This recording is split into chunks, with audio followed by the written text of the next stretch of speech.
to help you get settled in on your first night. I actually worked in that office before you. I'm finishing up my last week now, as a matter of fact, so I know it can be a bit overwhelming, but I'm here to tell you there's nothing to worry about. You'll be fine. So let's just focus on getting you through your first week, okay? Let's see. First, there's an introductory greeting from the company that I'm supposed to read. It's kind of a legal thing, you know.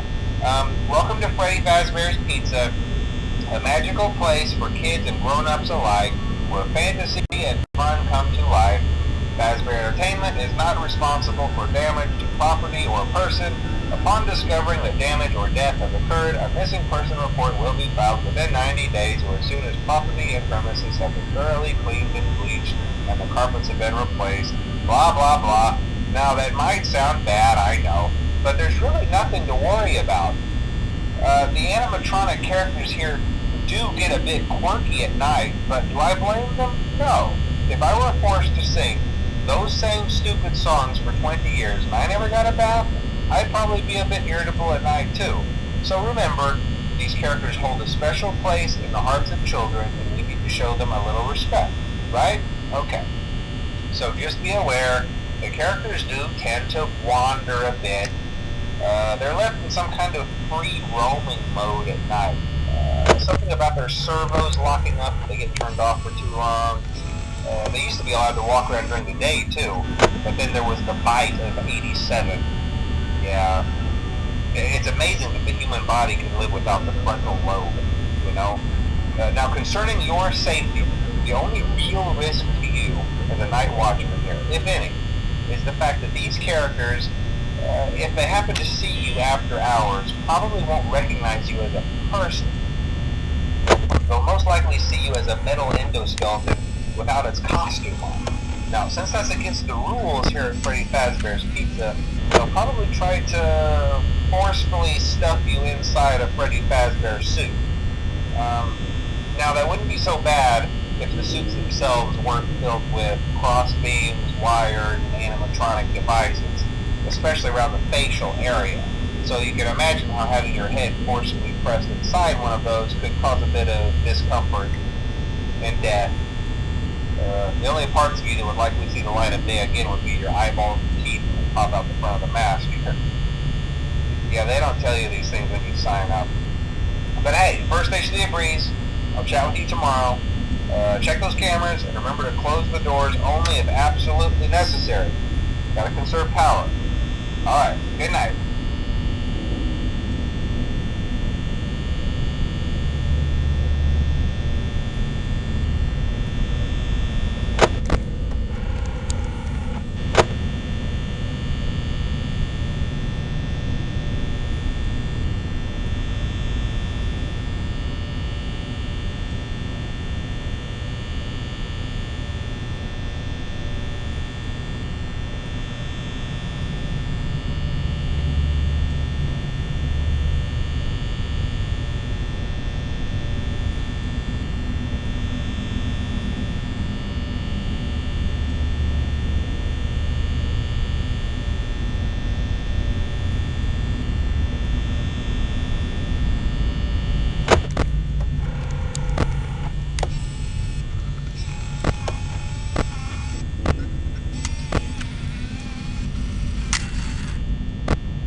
day 2. Congrats.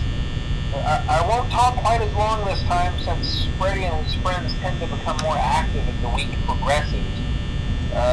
It might be a good idea to peek at those cameras while I talk, just to make sure everyone's in their proper place, you know. Interestingly enough, Freddy himself doesn't come off stage very often. I've heard he becomes a lot more active in the dark, though, so hey, I guess that's one more reason not to run out of power, right?